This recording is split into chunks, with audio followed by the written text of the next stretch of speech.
আসসালামু আলাইকুম সুপ্রিয় শিক্ষার্থীরা, আশা করি সকলে ভালো আছেন। পাপিলি টুকের পক্ষ থেকে সকলকে স্বাগত জানাচ্ছি আজকের বিষয় নিয়ে। আজকে আমরা খুবই গুরুত্বপূর্ণ একটি বিষয় নিয়ে কথা বলবো, কেমিস্ট্রির, যেটি হচ্ছে রাসায়নিক বন্ধন। তো রাসায়নিক বন্ধন সম্পর্কে এই অধ্যায়ের যে বেসিক বিষয়গুলো রয়েছে এবং খুঁটিনাটি বিষয়গুলো রয়েছে, সেই প্রত্যেকটা বিষয়ে আজকের এই আলোচনায় আমরা আপনাদের সামনে সহজভাবে উপস্থাপন করার চেষ্টা করছি। তো চলুন আমরা আর কথা না বাড়িয়ে ক্লাসে চলে যাচ্ছি। দেখেন, আমাদের শুরুতেই আমরা যে বিষয়টা নিয়ে কথা বলতেছি সেটা হচ্ছে রাসায়নিক বন্ধন কি। দেখেন, আমরা আপনাদের সুবিধার জন্য কিছু নোট করে রেখেছি, আমি স্লাইডে বা নোটপ্যাডে আপনাদেরকে সহজভাবে বুঝিয়ে দেব। দেখেন, যে আকর্ষণ বল দ্বারা অণুতে পরমাণুসমূহ পরস্পরের সাথে যুক্ত থাকে তাকে আমরা রাসায়নিক বন্ধন বলে থাকি। তো এখন আমরা এইখানে আকর্ষণ বল দ্বারা অণুতে পরমাণুসমূহ পরস্পরের সাথে যুক্ত থাকবে, তো সেই ব্যাপারটা আমরা একটা উদাহরণের মাধ্যমে ব্যাপারটা একটু ক্লিয়ার করি। দেখেন, আমাদের শুরুর দিকেই আমরা দুইটা পরমাণু নিলাম। ধরেন আমরা সোডিয়াম পরমাণুর কথা বললাম, আর এই পাশে আমরা একটু ক্লোরিন পরমাণুকে নিলাম। দেখেন, এই দুইটা পরমাণু এই দুইটা পরমাণু নিজেদের মধ্যে, অর্থাৎ এই দুইটাকে যখন আমরা পরস্পরের সম্পৃক্ততায় আনবো তখন এরা একটি বন্ধনে আবদ্ধ হবে। এখন এই বন্ধনে আবদ্ধ হওয়ার জন্য যে ফোর্সটা লাগবে, অর্থাৎ যে শক্তিটা লাগবে, সেই শক্তিটাই হচ্ছে তার বেসিক্যালি তার রাসায়নিক বন্ধন। দেখেন, আমরা এখানে এই সোডিয়ামের যদি ইলেকট্রন বিন্যাস করি, এখানে এর ইলেকট্রন বিন্যাস দুইটি,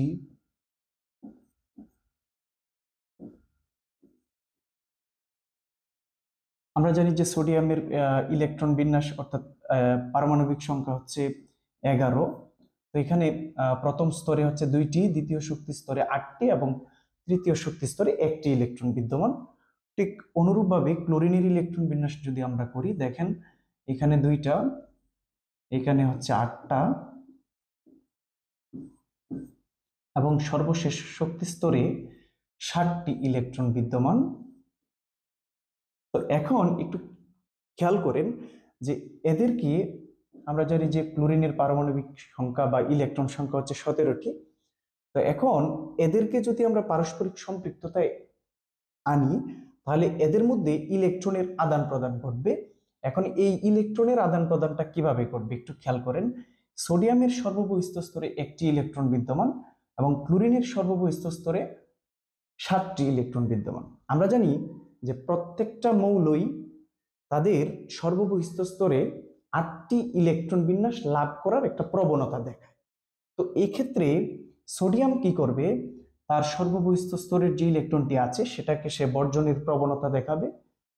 অন্যদিকে ক্লোরিন তার সর্ববহিঃস্থ স্তরে 7টি ইলেকট্রন বিদ্যমান, সে কি করবে, একটি ইলেকট্রন গ্রহণ করে অষ্টক পূর্ণের একটা প্রবণতা দেখাবে। এই যে তাদের অষ্টক পূর্ণের যে প্রবণতাটা, সেটাই হচ্ছে মূলত রাসায়নিক বন্ধন গঠনের কারণ। এবং এই যে অষ্টক পূর্ণের জন্য একটা ইলেকট্রন সে এখানে ক্লোরিনকে দান করে দিল, ঠিক আছে।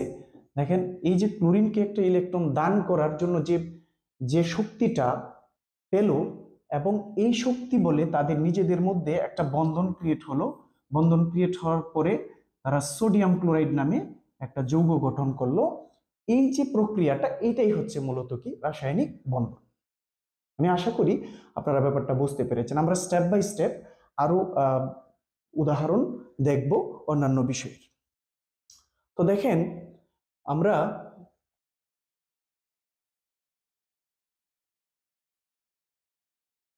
রাসায়নিক বন্ধন গঠনের কারণ যেটা, সেটা কিন্তু আমরা অলরেডি আলোচনা করেছি আপনাদের সাথে, যে রাসায়নিক বন্ধন গঠনের কারণটা। এই যে দেখেন, আমরা এখানে এই যে একটা ইলেকট্রন, এখানে 7টা ইলেকট্রন ছিল, বাট একটা ইলেকট্রন সে গ্রহণ করেছে।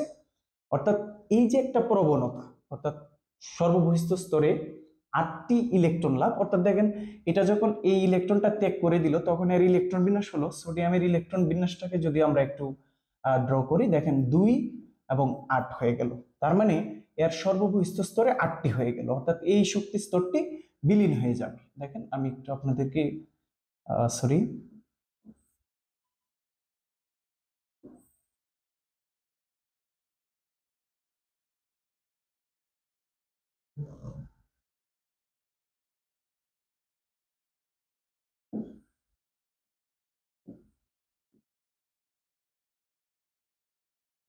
দেখেন যখন সে এই ইলেকট্রনটা তার একটিমাত্র ইলেকট্রনকে সে ত্যাগ করে দিয়েছে, তখনই তার ইলেকট্রন হয়ে গেছে সর্ববহিস্থ স্তরে 8টি। অন্যদিকে দেখেন ক্লোরিনের প্রাথমিক দিকে যে ইলেকট্রন বিন্যাসটা ছিল সেটা ছিল 2, 8 এবং 7, কিন্তু যখন সে একটা ইলেকট্রন গ্রহণ করেছে তখনই তার ইলেকট্রন বিন্যাস হয়ে গিয়েছে 2, 8, 8। তার মানে দেখেন এখানেও সর্ববহিস্থ স্তরে 8টি ইলেকট্রন হয়েছে, এখানেও সর্ববহিস্থ স্তরে সোডিয়াম 8টি ইলেকট্রন লাভ করেছে। এই যে 8টি ইলেকট্রন লাভের প্রবণতা, এটাই হচ্ছে রাসায়নিক বন্ধন গঠনের প্রকৃত কারণ। চলুন আমরা পরবর্তী বিষয়টা একটু দেখি।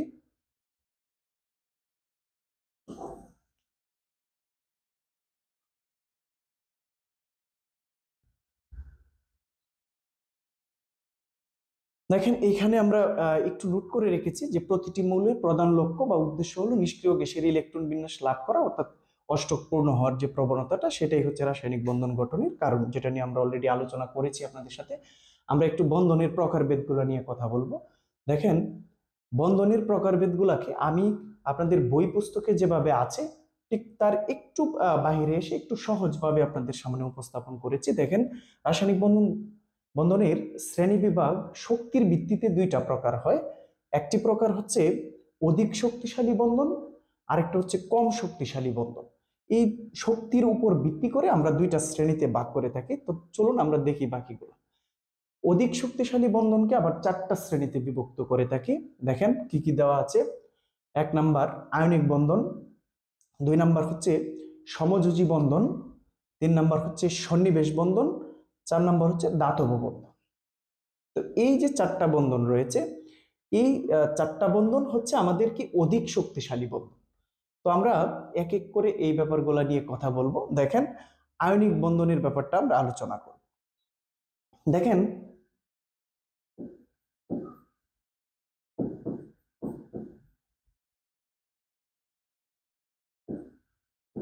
আয়নিক বন্ধন, তো আয়নিক বন্ধনটা হচ্ছে যে আমরা যদি কোনো একটা ধাতু এবং অধাতুর মধ্যে বন্ধন সৃষ্টি করি, ঠিক আছে, একটা ধাতু এবং একটা অধাতুর মধ্যে, ইভেন আমরা যদি এভাবেও বলি যে ইলেকট্রন ত্যাগ এবং গ্রহণের মধ্যে বা ইলেকট্রন ত্যাগ এবং গ্রহণের দ্বারা যে বন্ধনটা ক্রিয়েট হবে বা যে বন্ধনটা সৃষ্টি হবে, সেটাকে আমরা সাধারণত আয়নিক বন্ধন বলে থাকি। দেখেন আমরা একটু আগে যে উদাহরণটা নিয়েছিলাম, এরকম আরো একটা উদাহরণ যদি আমরা নিই, ধরেন আমরা এরকম নিলাম ম্যাগনেসিয়াম এবং অক্সিজেনের ব্যাপারটা নিলাম। দেখেন আমরা জানি যে ম্যাগনেসিয়াম হচ্ছে একটা ধাতু এবং অক্সিজেন হচ্ছে একটা অধাতু। তো এই ক্ষেত্রে আমরা যদি এর বন্ধনটাকে একটু ডায়াগ্রামের মাধ্যমে দেখি, তাহলে দেখেন আমরা জানি যে ম্যাগনেসিয়ামের পারমাণবিক সংখ্যা বা ইলেকট্রন সংখ্যা হচ্ছে 12 এবং অক্সিজেনের পারমাণবিক সংখ্যা হচ্ছে 8। তো এখন আমরা যদি এদের যে ডায়াগ্রামটা, এখানে যদি ইলেকট্রন বিন্যাসটা দেখি, 2টি, 8টি এবং সর্ববহিস্থ স্তরে আছে 2টি ইলেকট্রন। দেখেন এইখানে অক্সিজেনের ইলেকট্রন বিন্যাসে আমরা জানি প্রথম শক্তি স্তরে থাকে 2টি এবং দ্বিতীয় শক্তি স্তরে হচ্ছে 6টি ইলেকট্রন থাকে। দেখেন এখানে এই ম্যাগনেসিয়াম যদি তার সর্ববহিস্থ স্তরের 2টা ইলেকট্রন ত্যাগ করতে পারে, তাহলে ত্যাগের পর তার গঠনটা হবে, ত্যাগের পর তার ইলেকট্রন বিন্যাসটা হবে এরকম 2 আর হচ্ছে 8। দেখেন ত্যাগের পর যদি এটা ত্যাগ করে দেয় সে, আর এই ক্ষেত্রে দেখেন অক্সিজেনের ব্যাপারটাতে আমরা যদি আসি, তাহলে দেখেন তার সর্ববহিস্থ স্তরে ইলেকট্রন আছে 6টি, তাহলে সে যদি তার সর্ববহিস্থ স্তরে আর 2টি ইলেকট্রন সে গ্রহণ করতে পারে, তাহলে তার ইলেকট্রন বিন্যাস অর্থাৎ গ্রহণের পরের ইলেকট্রন বিন্যাস হবে, গ্রহণের পর ইলেকট্রন বিন্যাসটা হবে 2 আর হচ্ছে 8। দেখেন সর্ববহিঃস্থ স্তরে এখানেও 8 হয়ে যাবে, এখানেও 8 হয়ে যাবে, তার মানে এই দুইটা ইলেকট্রন সে অক্সিজেনকে দান করে দেবে। তাহলে দেখেন এই যে দুইটা ইলেকট্রন যদি এখান থেকে সে ওইখানে দিয়ে দেয়, তাহলে ইলেকট্রন, ম্যাগনেসিয়াম ইলেকট্রন ত্যাগ করেছে এবং অক্সিজেন ইলেকট্রন গ্রহণ করেছে। তার মানে এই যে তাদের মধ্যে যে বন্ধন প্রকৃতিটা হয়েছে সেটা বেসিক্যালি ইলেকট্রন ত্যাগ এবং গ্রহণ বা দান এবং গ্রহণের মধ্যে হয়েছে। তাহলে আমরা বলতে পারি যে যে বন্ধন ইলেকট্রন ত্যাগ এবং গ্রহণের মাধ্যমে সৃষ্টি হয় অথবা ধাতু এবং অধাতুর মধ্যে সৃষ্টি হয় সেটাকে আমরা বলি আয়নিক বন্ধন। তাহলে এরা ত্যাগ এবং গ্রহণের পর এরকম একটা যৌগ তৈরি করে ফেলবে, ম্যাগনেসিয়াম অক্সাইড নামে একটা যৌগ তৈরি করবে। এইটাই হচ্ছে মূলত কি, এই যে ম্যাগনেসিয়াম অক্সাইড তৈরি করলো একটা ধাতু আর একটা হচ্ছে অধাতু। তাহলে ওই ধাতু এবং অধাতুর মধ্যে, এবং আমরা জানি যে ধাতুগুলো ইলেকট্রন ত্যাগ করে এবং অধাতুগুলো ইলেকট্রন গ্রহণ করে, তাহলে ত্যাগ গ্রহণ বা ধাতু অধাতুর মধ্যে যে বন্ধন হয় সেটাকে আমরা সাধারণত বলে থাকি আয়নিক বন্ধন। আমি আশা করি আপনারা ব্যাপারটা বুঝতে পেরেছেন।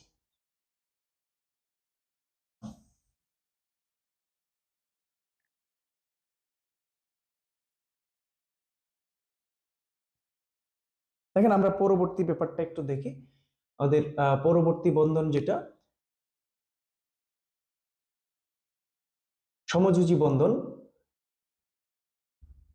দেখেন সমযোজী বন্ধন, তো সমযোজী বন্ধন যেটা সেটা আয়নিক বন্ধনের ঠিক বিপরীত, অর্থাৎ এখানে ইলেকট্রন আদান প্রদান ঘটবে না, এখানে তাদের কাজটা হবে ইলেকট্রন শেয়ার করবে, অর্থাৎ ইলেকট্রন শেয়ারের মাধ্যমে যে বন্ধন গঠিত হবে সেটাকে আমরা সমযোজী বন্ধন বলে থাকবো। আমরা একটা উদাহরণের মাধ্যমে ব্যাপারটা ক্লিয়ার করি। দেখেন আমরা যদি পানির অণুর কথা বলি H2O, আমি একটু বিষয়টা লিখে নিই।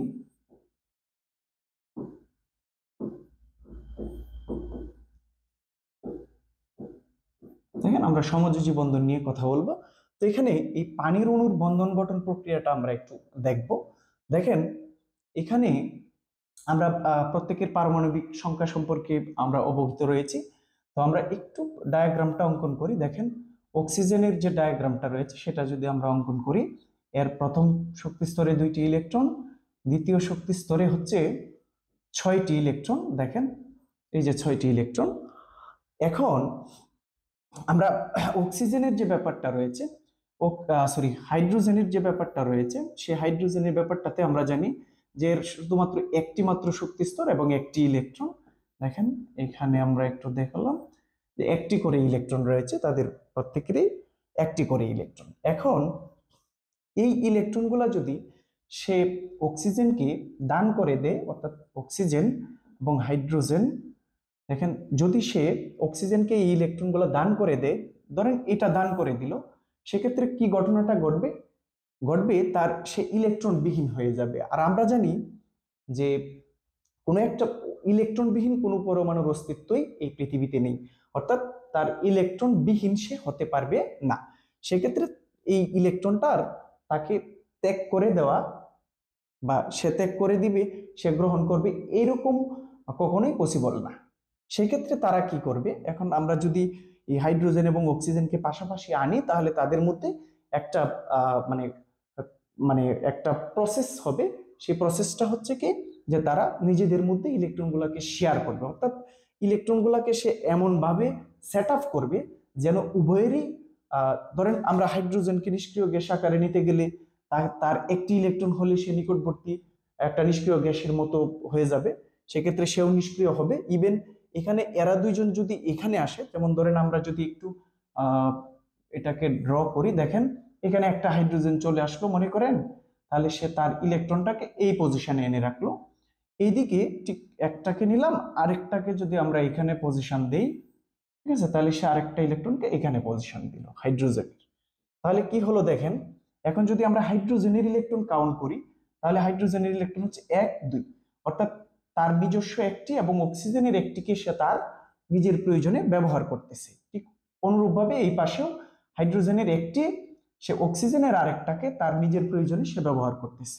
অন্যদিকে অক্সিজেনের কি ঘটনাটা ঘটলো, অক্সিজেনও দেখেন তার নিজের 6টা ছিল, এখন সে এই 2টা হাইড্রোজেন থেকে 2টা পেল, তার মানে তার সর্ববহিস্থ স্তরে 1 2 3 4 5 6 7 8, তার মানে উভয় একজন নিকটবর্তী নিষ্ক্রিয় গ্যাসের মতো হয়ে গেল। হাইড্রোজেন 2টি ইলেকট্রন লাভ করে, তারপরে অক্সিজেন 8টি ইলেকট্রন লাভ করে ফেললো, তার মানে তারা উভয়ই কি হয়ে গেল, নিষ্ক্রিয় হয়ে গেল।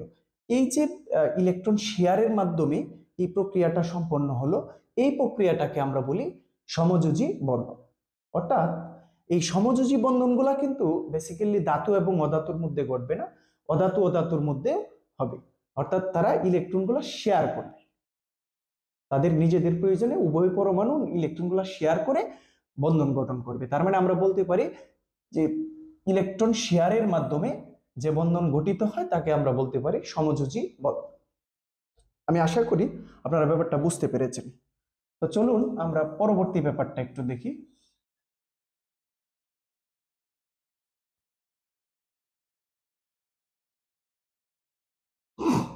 দেখেন আমরা সমযোজী যৌগের কিছু বৈশিষ্ট্য নোট করে রেখেছি আপনাদের জন্য, একটু খেয়াল করেন। গলনাঙ্ক, স্ফুটনাঙ্ক, উদ্দায়িতা। সমযোজী যৌগের অণুগুলো অমেরুক হওয়ার কারণে এদের মধ্যে পারস্পরিক আকর্ষণ বল কম, তাই এদের গলনাঙ্ক স্ফুটনাঙ্ক কম বলে এরা উদ্দায়ী হয়। পোলারিটির ব্যাপারটা, এরা নন পোলার বা অমেরুক ধরনের হয়ে থাকে। তড়িৎ পরিবাহিতা, ইলেকট্রন শেয়ারের মাধ্যমে যেহেতু বন্ধন গঠন করে, সুতরাং এরা তড়িৎ পরিবহন করে না। আমরা জানি যে যারা ইলেকট্রন আদান প্রদানের মাধ্যমে বন্ধন গঠন করে তারা সাধারণত তড়িৎ পরিবাহী ধর্ম প্রদর্শন করে।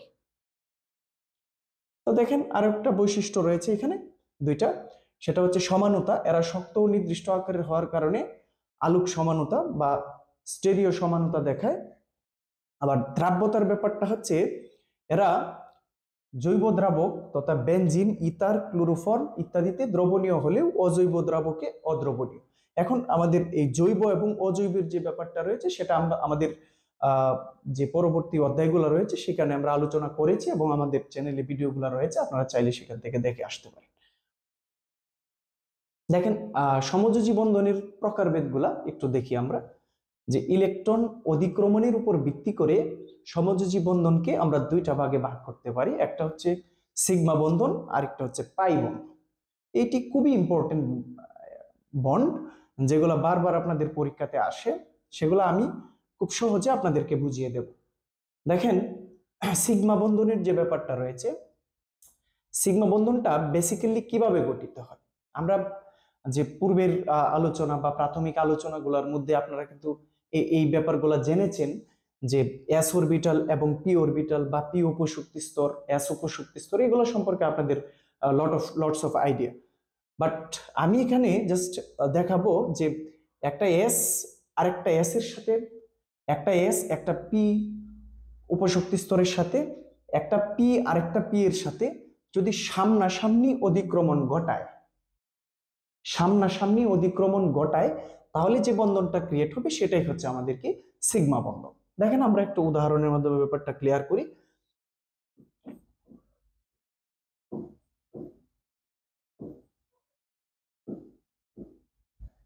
সিগমা বন্ধন দেখেন আমরা বলছি এসএস, এসপি এবং পিপি, ওই ব্যাপারটা আমাদের মাথায় রাখতে হবে, ঠিক আছে। দেখেন একটা এস অরবিটালের যে স্ট্রাকচার হয় সেটা আমরা জানি যে এরকম হয় একটা এস অরবিটালের স্ট্রাকচার। তো একটা এস আরেকটা এস এর সাথে সামনাসামনি অধিক্রমণ ঘটালো, ধরেন এই যে আরেকটা অরবিটাল, ঠিক আছে।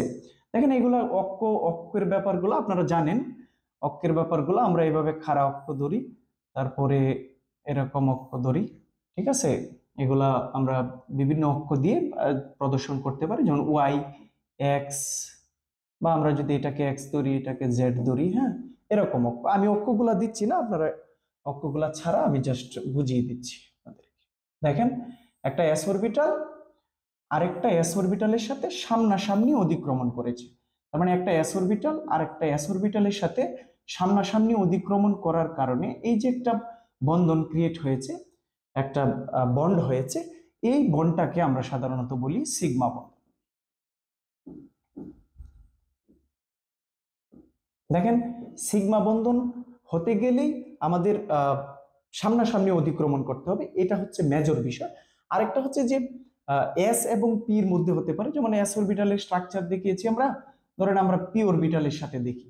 এখন দেখেন পি অরবিটাল গুলোর স্ট্রাকচার সাধারণত এরকম হয়, হ্যাঁ, ধরেন একটা এস এবং একটা পি অরবিটালের মধ্যে দেখেন বন্ধনটা কিন্তু সামনাসামনি অতিক্রমণের কারণেই হচ্ছে, যার জন্য আমরা এইটাকেও আমরা কি বলবো, দেখেন এই যে সামনাসামনি অতিক্রমণ হয়েছে একটা পি অরবিটালের এবং একটা এস অরবিটালের সামনাসামনি অতিক্রমণ হয়েছে, যার জন্য এটাকেও আমরা বলবো কি, এটা হচ্ছে একটা সিগমা বন্ধন।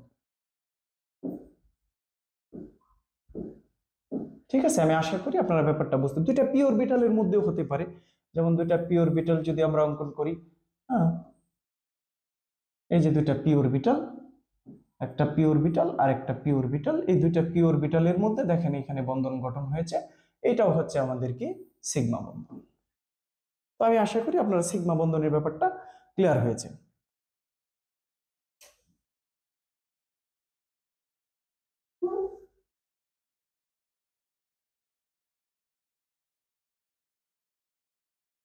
দেখেন আমরা একটু পাই বন্ধনের ব্যাপারটা দেখি। দেখেন দুটি পি অরবিটালের পাশাপাশি সমান্তরাল অধিক্রমণ, যেটা আর কি সমান্তরালে অধিক্রমণ করবে, অর্থাৎ পাই বন্ধনের ব্যাপারটা হচ্ছে এরকম যে দুটা পি অরবিটালের মধ্যেই হবে সাধারণত, এটা এস অরবিটালের সাধারণত হবে না।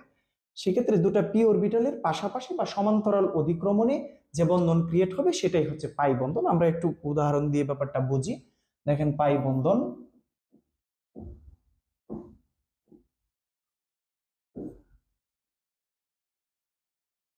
তো এখন আমরা পেয়েছি যে দুইটা পি অরবিটাল, তাহলে পি অরবিটালের স্ট্রাকচার গুলো আমরা দেখেছি এর মধ্যেই, একটা পি অরবিটাল এবং আরেকটা পি অরবিটালকে যদি আমরা এখানে ইনক্লুড করি, দেখেন এই যে এখানে ইনক্লুড করলাম। এখন এদের মধ্যে যদি বন্ধন ক্রিয়েট হয়, ঠিক আছে, এদের মধ্যে যদি বন্ধন ক্রিয়েট হয় তাহলে দেখেন এই বন্ধনটার প্রকৃতিটা কিরকম হয়েছে, অর্থাৎ দুইটা এস অরবিটাল, সরি দুইটা পি অরবিটাল সামনাসামনি বা সমান্তরালে অতিক্রমণ করেছে। আমরা জানি যে এই এরকম, এটা হচ্ছে সমান্তরাল বিষয়, তো এরকম সমান্তরালে তাদের মধ্যে একটা বন্ধন ক্রিয়েট হয়েছে।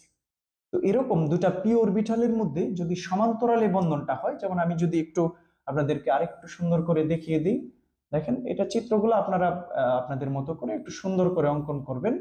ঠিক আছে, দেখেন এটা একটু ভিতরে যাবে, এই দিক দিয়ে একটু ভিতরে যাবে, ঠিক আছে। এখন একটু বড় ছোট হতে পারে, এই পি অরবিটাল এবং এই পি অরবিটালের মধ্যে একটু বড় ছোট হবে, আপনারা একটু সমান করে অঙ্কন করতে পারেন। দেখেন আমরা মূল যে জায়গাটায় ফোকাস করতেছি সেটা হচ্ছে এই যে একটা বন্ধন গঠিত হলো, এই যে একটা বন্ধন গঠিত হলো, এই যে দুইটা বন্ধন গঠিত হয়েছে সেটা কিন্তু সমান্তরালে বা পাশাপাশি বন্ধনটা ক্রিয়েট হয়েছে। যেহেতু পাশাপাশি দুইটা পি অরবিটালের মধ্যে বন্ধন হয়েছে, সুতরাং এই বন্ধনটাকে আমরা বলবো পাই।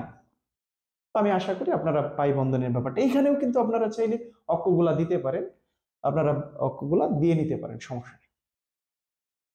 তো যাই হোক আমরা পরবর্তী ব্যাপারটা দেখি। দেখেন সন্নিবেশ বন্ধন।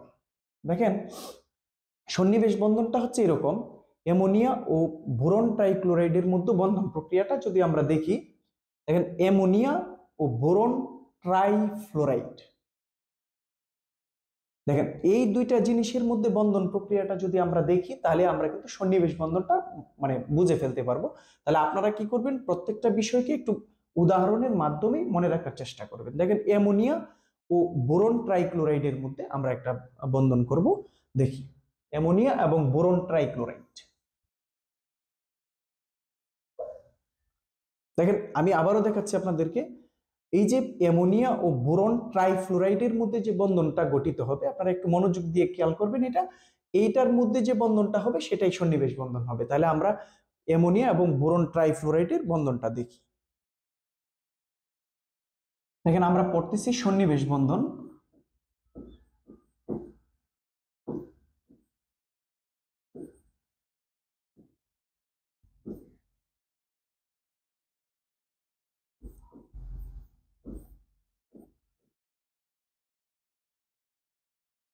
সন্নিবেশ বন্ধন।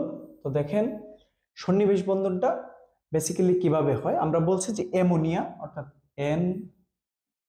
NH3 এবং বোরন ট্রাইফ্লোরাইড।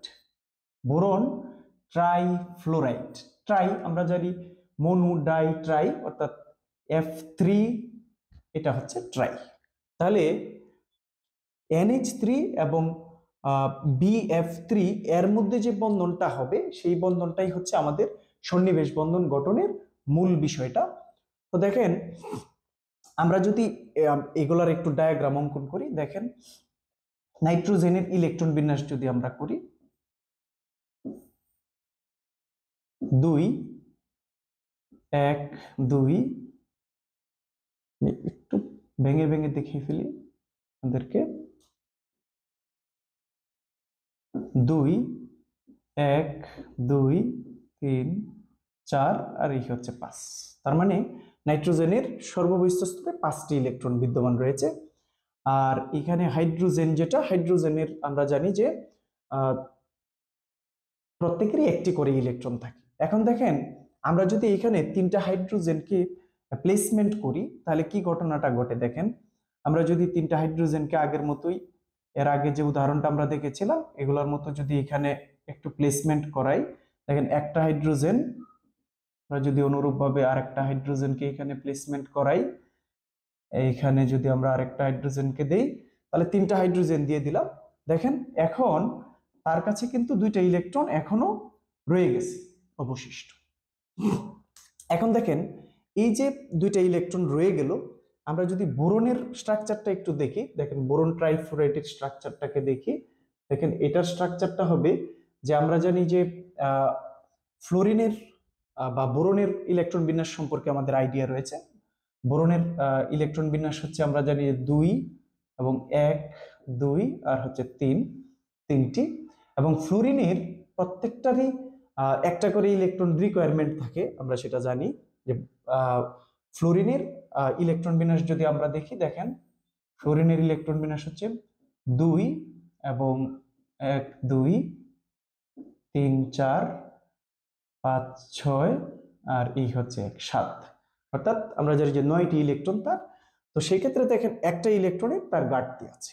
এখন এই একটা ইলেকট্রনের ঘাটতির জন্য দেখেন ফ্লোরিন রয়েছে কয়টা, 3টা ফ্লোরিন রয়েছে। এখন এই 3টা ফ্লোরিনের যদি 3টা ফ্লোরিন আমরা যদি একটু ড্র করে ফেলি, দেখেন 1 2 3 সরি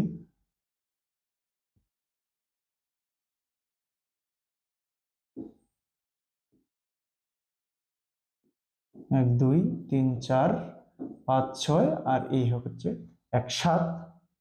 আমরা যদি এইখানে আরেকটা দেই 1 2 3 4 5 6 7 8, এই হচ্ছে 9। এখন দেখেন এখানে এই যে বোরন থেকে যদি আপনি একটা একটা করে ইলেকট্রন এইখানে দেন, ধরেন এইখানে একটা দিলেন, এখানে একটা দিলেন, এইখানে আরেকটা দিলেন, তাহলে দেখেন এটা কিন্তু কভারেজ হয়ে গিয়েছে, অর্থাৎ 3টা ইলেকট্রন বোরন দান করতেছে আর ফ্লোরাইড যেটা সেটা কিন্তু 3টা ইলেকট্রন গ্রহণ করতেছে। তার মানে এখানে দেখেন এক্সট্রা কোনো ইলেকট্রন আর কিন্তু নেই, অর্থাৎ যে কয়টা ছিল তাদের যে শর্ট, অর্থাৎ ফ্লোরিনের শর্টগুলা বোরন দ্বারা ফিল আপ হয়ে গেছে। তার মানে এদের মধ্যে আর এক্সট্রা কোনো ইলেকট্রন নেই।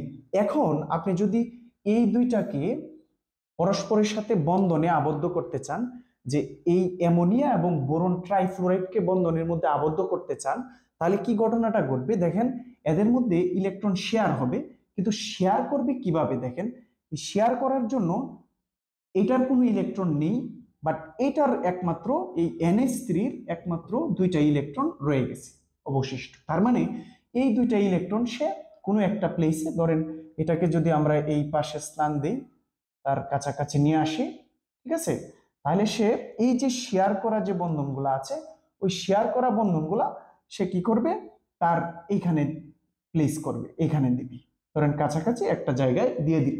তাহলে দেখেন আমি যদি এইটাকে NH3 ধরি, এখন এটার যে ইলেকট্রনগুলা রয়েছে এটার ইলেকট্রনগুলাই একমাত্র শেয়ারে অংশগ্রহণ করতেছে, অর্থাৎ এই শেয়ারকৃত ইলেকট্রনটা একটা পরমাণু থেকে এসেছে। দেখেন উভয় পরমাণু থেকে আসে না, শেয়ার করার জন্য যে ইলেকট্রনগুলো রয়েছে সেই ইলেকট্রনগুলো শুধুমাত্র একটা পরমাণু থেকে এসেছে। আমরা যদি এভাবে দেখি একটু দেখেন, আমি একটু মুছে দিচ্ছি।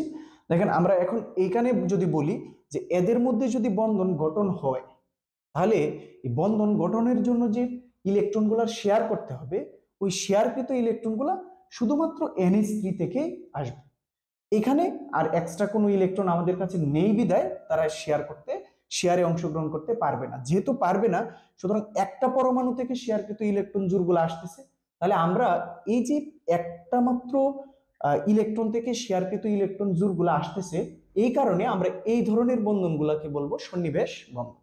তার মানে সংজ্ঞাটা হচ্ছে কি, যে শেয়ারকৃত ইলেকট্রন জোড়দ্বয় যদি একটা নির্দিষ্ট পরমাণু থেকে আসে, তাহলে আমরা তাকে বলবো সন্নিবেশ বন্ধন। আমি আশা করি আপনারা ব্যাপারটা বুঝতে পেরেছেন। তো আমরা পরবর্তী ব্যাপারে যাচ্ছি।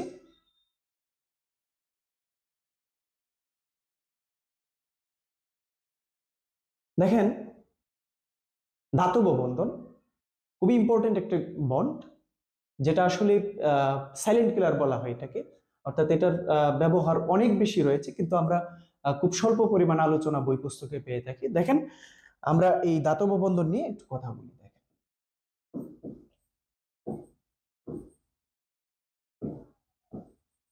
দেখেন, ধাতব কথাটার অর্থই আমরা জানি যে এটা হচ্ছে ধাতু। তাহলে ধাতু প্লাস ধাতু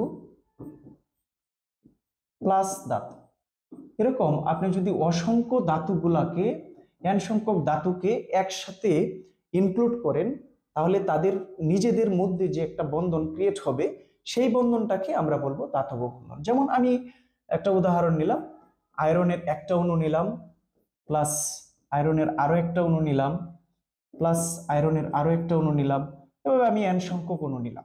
কারণ আমরা এখানে n এর মানটাকে ধরেন সাপোজ 4 ধরলাম বা 3 ধরলাম। এখন দেখেন Fe4 বা 3 আপনি যাই ধরেন না কেন, দেখেন এই Fe3 কে আপনি যদি অ্যানালাইসিস করেন, তাহলে কি হবে, 3টা Fe পাবেন। অর্থাৎ দেখেন এখানে কিন্তু আর আপনি এই আয়রনের অণু ছাড়া আর কোনো কিছু পান না, এবং আয়রন হচ্ছে একটা ধাতু। তাহলে ধাতব পরমাণুগুলা নিজেদের মধ্যে যে বন্ধন ক্রিয়েট করে, সেই বন্ধনটাকে আমরা সাধারণত ধাতব বন্ধন বলে থাকি। আমি আশা করি আপনারা ব্যাপারটা বুঝতে পেরেছেন। এরকম আপনি যে কোনো ধরনের ধাতু নিয়ে যদি নিজেদের মধ্যে, যেমন আপনার একটা ধাতব পাত তৈরি করবেন, হ্যাঁ, একটা দরজা তৈরি করবেন, সেক্ষেত্রে দেখেন আপনার দরজাটা কিন্তু একাধিক পাতের সংমিশ্রণ করা হয়েছে। দেখেন এরকম আরেকটা পাত নিয়েছে, এরকম আরেকটা লোহার পাত নিয়েছে, এরকম 3টা পাতকে যুক্ত করে একটা বড় দরজা তৈরি করা হয়েছে। তার মানে এই যে একটা প্রক্রিয়া ঘটলো, এই প্রক্রিয়াটাও কিন্তু সাধারণত ধাতব বন্ধনের মধ্যে পড়ে। তাহলে আমি আশা করি আপনারা এই ধাতব বন্ধনের ব্যাপারটা বুঝতে পেরেছেন। আমরা পরবর্তী বিষয়ে যাই।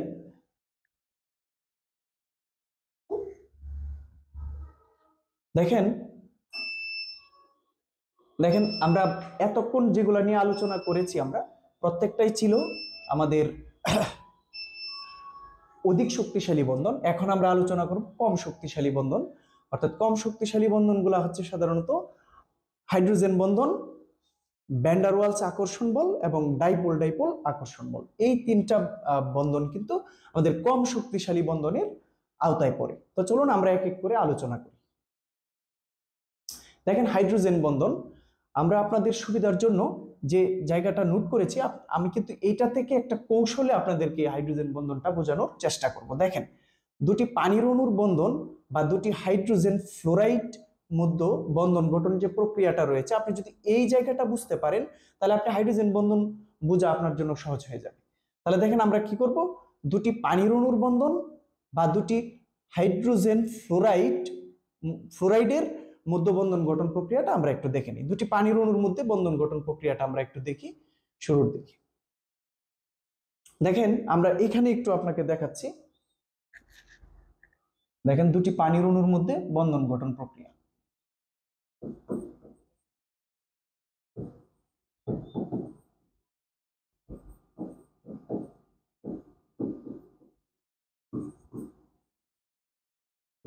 দেখেন, পানির অণুর গঠন সম্পর্কে আমাদের অনেকেরই ধারণা রয়েছে।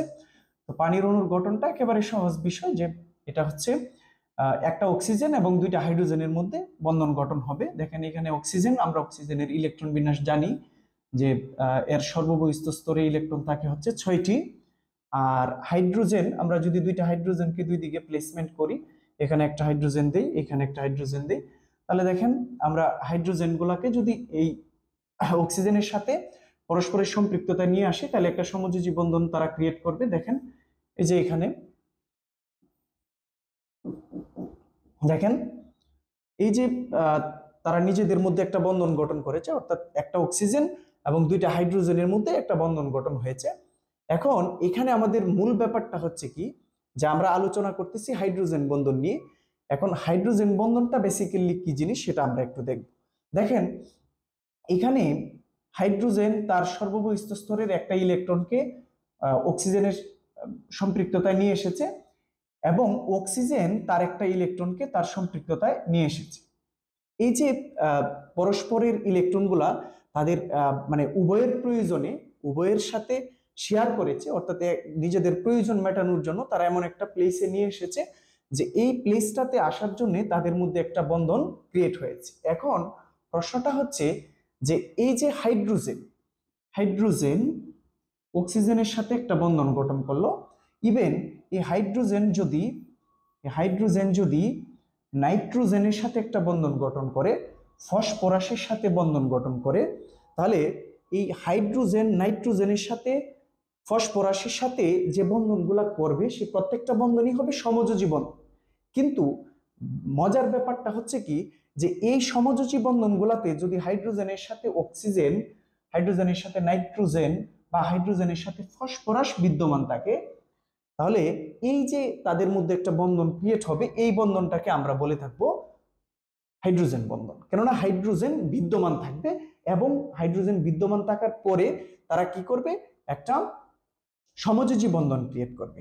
আমি আরেকটু দেখাই আপনাদেরকে, ধরেন আমরা আরেকটা স্লাইডে একটু দেখি আপনাদের এই ব্যাপারটা। দেখেন আমরা যদি এখানে দেখি যে হাইড্রোজেন ফ্লোরাইডের গঠনটা যদি আমরা একটু দেখি, হাইড্রোজেন ফ্লোরাইডের মধ্যে কি ধরনের বন্ধনটা গঠিত হয় আমরা এটা একটু দেখি। হাইড্রোজেন ফ্লোরাইড HF, দেখেন তাহলে আমরা ওইখানে যেগুলো আলোচনা করেছিলাম, ওইখানে আমরা হাইড্রোজেন, তারপরে ফসফরাস লিখেছিলাম, তারপরে লিখেছিলাম নাইট্রোজেন লিখেছিলাম, এবং ফ্লোরাইড। অর্থাৎ এই ব্যাপারটা হচ্ছে এরকম, এই ফ্লোরাইড হচ্ছে হ্যালোজেন গ্রুপের একটা মৌল, হ্যালোজেন গ্রুপের মৌল। তাহলে হ্যালোজেন গ্রুপের বাকি যে মৌলগুলো রয়েছে আপনাদের আইডিয়া রয়েছে, এগুলোতে fluorine, chlorine, bromine, iodine, acetate, এগুলো হচ্ছে আমাদের হ্যালোজেন গ্রুপের মৌলগুলো। তাহলে আমরা এটা বলতে পারি যে হাইড্রোজেন, ফসফরাস, নাইট্রোজেন এবং হ্যালোজেন গ্রুপের মৌলগুলোর সাথে যে সমযোজী বন্ধনটা ক্রিয়েট করবে, সেই সমযোজী বন্ধনটাকে আমরা সাধারণত বলে থাকবো হাইড্রোজেন বন্ধন। আমি আশা করি আপনারা ব্যাপারটা বুঝতে পেরেছেন। তো আমরা এখন একটু দেখব ভ্যান ডার ওয়ালস আকর্ষণ বলটা কি। নিষ্ক্রিয় গ্যাস সহ সকল গ্যাসীয় অণুতে বিদ্যমান বন্ধনই হচ্ছে আমাদের ভ্যান ডার ওয়ালস আকর্ষণ বল। দেখেন আমি এখানে কিন্তু বেসিকটা এখানেই রয়েছে, আপনারা চাইলে এখান থেকেই কিন্তু বুঝে ফেলতে পারেন বিষয়টাকে। দেখেন নিষ্ক্রিয় গ্যাস সহ সকল গ্যাসীয় অণুতে বিদ্যমান বন্ধনই হচ্ছে কি ভ্যান ডার ওয়ালস আকর্ষণ বল। কি বলছি, নিষ্ক্রিয় গ্যাস সহ। তাহলে আমরা নিষ্ক্রিয় গ্যাসগুলো সম্পর্কে আমাদের আইডিয়া রয়েছে, নিষ্ক্রিয় গ্যাসগুলা কি কি, অর্থাৎ নিয়ন, আর্গন, জেনন, রেডন, ক্রিপ্টন, এগুলো হচ্ছে আমাদের নিষ্ক্রিয় গ্যাস। তাহলে আমরা যদি হিলিয়াম কথা বলি, He, ঠিক আছে। দেখেন নিষ্ক্রিয় গ্যাস সহ সকল গ্যাসীয় অণুতে, সকল গ্যাসীয় অণু, হ্যাঁ। এখন আমরা যদি এরকম দেখি একটা গ্যাসীয় অণু NH3, ঠিক আছে, তারপরে আমরা এরকম গ্যাসীয় অণু দেখলাম, ধরেন H2 কথা বলি, হ্যাঁ, হাইড্রোজেন নিজেদের মধ্যে এটা হচ্ছে গ্যাসীয় অবস্থায় একটা বন্ধন গঠন করতে পারে। তার মানে এই যে নিষ্ক্রিয় গ্যাস সহ হিলিয়াম, নিয়ন, আর্গন, জেনন, রেডন, ক্রিপ্টন, এই নিষ্ক্রিয় গ্যাসগুলা, এবং এই যে গ্যাসীয় অবস্থায় যে যৌগগুলাকে আমরা পাবো, সেই গ্যাসীয় অবস্থার যৌগগুলা নিজেদের মধ্যে যে বন্ধনটা ক্রিয়েট করবে, যে বলের মাধ্যমে পরস্পরের সাথে সম্পৃক্ত হবে, সেটাই হচ্ছে সাধারণত কি ভ্যান ডার ওয়ালস আকর্ষণ। আমি আশা করি আপনারা ব্যাপারটা বুঝতে পেরেছেন। দেখেন 3 নাম্বার হচ্ছে ডাইপোল আকর্ষণ। পানির অণুর ধনাত্মক প্রান্ত ঋণাত্মক প্রান্তের দিকে হেলে যাওয়ার প্রবণতার মাধ্যমে যে আকর্ষণের সৃষ্টি হয় তাকে আমরা ডাইপোল ডাইপোল আকর্ষণ বলে থাকি। খুবই মজার একটা ব্যাপার। দেখেন এখান থেকে কিন্তু আমরা পোলারিটি, তড়িৎ ঋণাত্মকতার মান, ওই সবকটা বিষয় কিন্তু আমরা এখান থেকে বুঝতে পারি। ঠিক আছে, আমরা একটু ডাইপোল ডাইপোল আকর্ষণটা কি সেটা দেখবো। দেখেন আমি আবারও একটু দেখাচ্ছি আপনাদের। পানির অণুর ধনাত্মক প্রান্ত এর ঋণাত্মক প্রান্তের দিকে হেলে যাওয়ার প্রবণতার মাধ্যমে যে আকর্ষণের সৃষ্টি হয় তাকে ডাইপোল ডাইপোল আকর্ষণ বল বলা হয়। চলুন আমরা একটা উদাহরণ দিয়ে বুঝি। এখন এখানে দেখেন কি বলা হয়েছে, যে পানির অণুর মধ্যে যে বন্ধনটা ক্রিয়েট হবে, কারণ পানির অণুর বন্ধনটা আমরা ইতিমধ্যে দেখেছি বেশ কয়েকবার, আবার একটু দেখাচ্ছি আপনাদের। দেখেন